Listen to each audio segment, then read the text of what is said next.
beautiful people, welcome to my channel. My name is Leonie Bay. I am a mother to twin beautiful boys. So today I'll be talking to you guys about some tips to consider when you're visiting a home that has a newborn baby. Yes, maybe your friend, your family, someone very dear to you just had a baby and you're planning to visit them. Just stay around and listen to these 10 great tips that I have for you, so you can keep them in mind before you visit this home. You'll find me looking down from time to time because I have all my tips written down. Reason being that I don't mix match them or I don't skip on some tips. So I just wrote down everything so I don't miss on any of them. My first tip is call before going. Don't show up unannounced. Yes, because there are chances that someone in this house doesn't have clothes on. Just pick up your phone and call the mom or the dad and say, hey, I would like to come see the baby. Is this a good time, or what time works for you? When a woman has a baby and is breastfeeding, it's that you become so engorged that you don't want any clothes on. You don't want anything touching your body. You just want to stay in your bra. That is the most comfortable state for you. And also, if you have a wound, like if you had a C-section, there are times that you don't want any pants, you don't want any clothes on. You just want to stay in the mesh panties. You all know the mesh panties that they give you in the hospital. Most moms live in those. I used to live in those. Like, I love those panties. I will literally stay all day in those panties. So yeah, maybe at that point, she doesn't have any bra on, or she only has her bra on. She has the mesh panties on and you show up. That would be so uncomfortable for the parents and yourself. So please just try to call them before going, just so you avoid all this. And yes, there are exceptions to this. Yeah, there are exceptions to this. There are some families and friends that don't really need to call you before coming. They can always show up to your house at any time. And those are the people that you're pretty much very comfortable with them. You can stay in your bra and your panties even with them around, and that is fine. So there are exceptions to this, but these are just great tips to keep in mind too. Even if you're a close family, or you're a friend that wants to come visit. Second point is ask the parents what they want. If you're planning to come visit and you're at the store trying to buy a diaper, call and say, hey, I'm at the store trying to buy a diaper. What specific brand do you like, or what size do you want me to buy? Yes, maybe she has a ton of size 3, 4, 2 diapers, but she needs a size 1 diaper and she doesn't have a size 1 diaper. You never know. So if you ask her what she needs or what size diaper she wants, she will definitely tell you that she wants a size 2 diaper.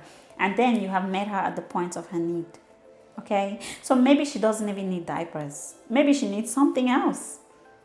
I mean, don't get me wrong, we can never go wrong with diapers. Like, every parent needs diapers, as many diapers as possible. We can never go wrong with diapers. But then maybe at that specific time, she doesn't need diapers. Maybe she needs formula. Maybe her milk is yet to come in and the baby needs food and she's struggling with this and she needs formula to feed the baby. So if you call her and she needs formula, then she'll tell you she needs formula, and you have met her at the point of her needs at that time.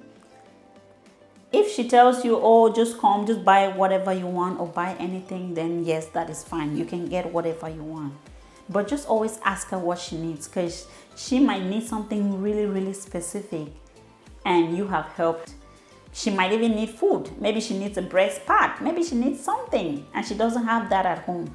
So if the point is, please wash your hands or sanitize your hands before touching the baby.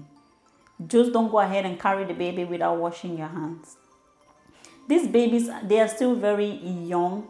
They are coming from a very sterile environment. They're still yet to live in this world. Of course, they will get exposed to this over time.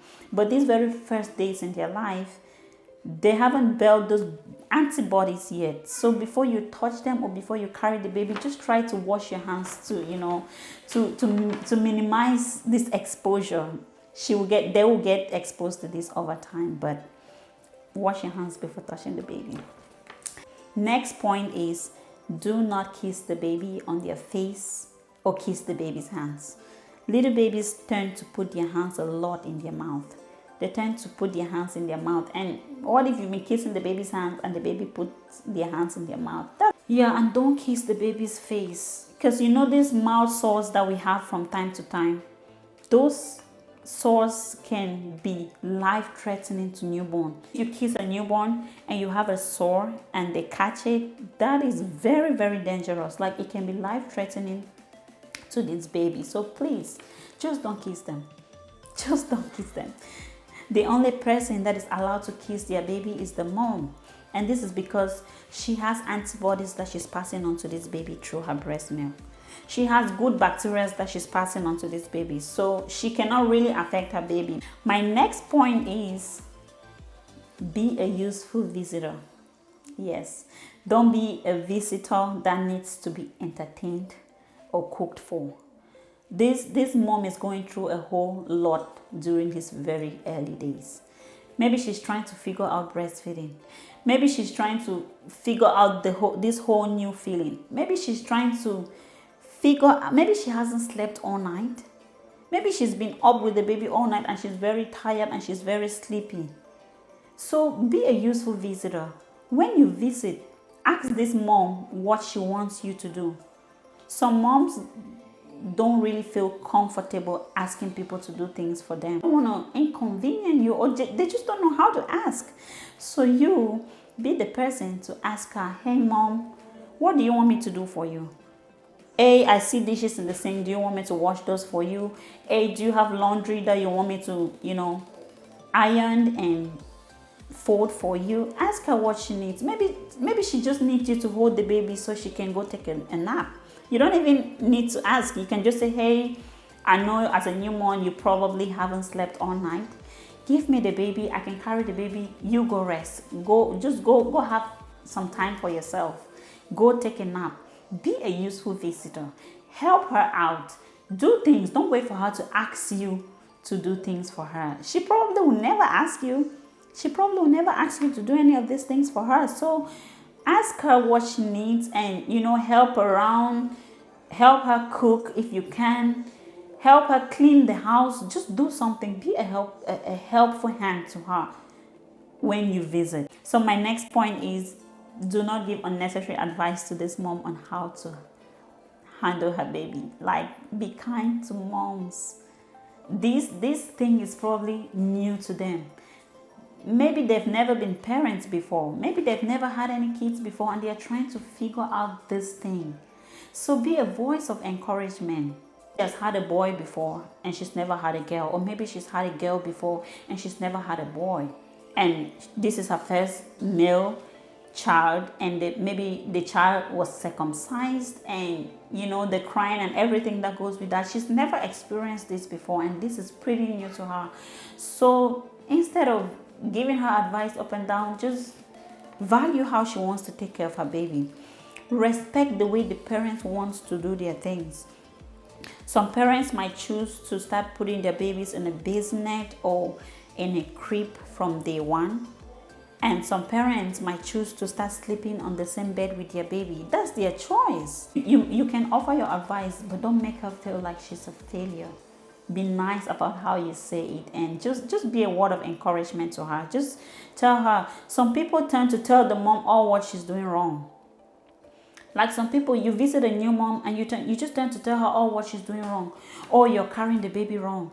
Or you're feeding the baby wrong. Or you're eating too much. Or you're not eating too much. Like, no, that is too much. That's not what she needs from you at this time. She needs you to encourage her. If you see that she hasn't eaten, offer her food. If she cannot eat, just let her be. It's hard to go through the newborn phase. Sometimes you don't even remember that you haven't eaten. Sometimes you don't even remember that you haven't eaten because there's a lot for you to do. So be nice to them. Be nice to these parents. Okay? All right. My 7th point is bring something for other siblings in the house. So if there's an older toddler, if this mother has an older sibling, when you're coming, bring something for this sibling so they don't feel like they've been left out. When you come, instead of screaming the newborn's name, scream the old sibling's name, scream the other child's name, and make them feel like, oh, you're coming to the house for them too. You're not only coming for the new baby. Bring something for them. Bring a toy, anything that you can lay your hands on, bring to them. Take them out for a walk, play with them, give mommy a break, just take the child and do something with them so that the mother can have a break. She can focus on the newborn. We should not always visit the house and focus on the newborn and forget about the other siblings, because these kids have feelings too. They can always feel left out. So please consider the other siblings, bring something for them, engage with them, play with them. That will make them happy, and that will be helpful to the mother too. And the 8th point is avoid saying terrifying stories to the mother. Yeah, some people just visit you and tell you all the terrifying stories in the world. Hey, I was just reading about this mom that kept her baby, and before she came back, her baby was dead. Oh, this mother, her child choked. Oh, like all those stories are very terrifying to this mother during these early days. Those are things you don't want to tell a new mom, because you just put something in her mind. She might not be able to catch any sleep, knowing that you just told her that, oh, this mother, the child died while she was sleeping. She might stay up just watching at her kid because you told her a terrifying story. So please avoid all these terrifying stories. don't share them with the mom. And the 9th tip is stop asking this mom how they had their baby. Like, stop asking her about her birth story. Some people are not very comfortable to talk about their birth story right away. Some people might want to, wait. Just don't ask them about their birth story. The last and most important tip is check on the dads too. Yes, we forget them. We tend to forget the dads. Like, call them and ask how they are doing. Instead of calling the mom, call the dad. We all always focus on the moms. We focus on the mom and think the mother is the only person going through postpartum. But no, the dad is going through postpartum too. At this point, he's probably the errand boy. He's the one doing everything. Oh, go to the store and buy me this. Oh, go buy me this. He's the one doing all of this. He's the one picking up people from left and right. So check on them. Instead of calling the mom, pick up your phone and call the dad and say, hey, how are you doing? How is the baby doing? What's up with the baby? What is the baby doing now? What are the changes? Ask him to be the one to tell you how things are going. Make him feel like he's so involved. Like, we tend to focus more on the moms and forget that the dads too, they're a very important piece to this journey, and you need to check on them too. Yes, those are the 10 tips that I have. I hope you enjoyed these tips. If you have other tips that I haven't mentioned, please drop them down in the comment section, and I will be very happy to learn from you too. And if you like this video, please give me a thumbs up, subscribe to my channel, and follow me for more videos. Thank you.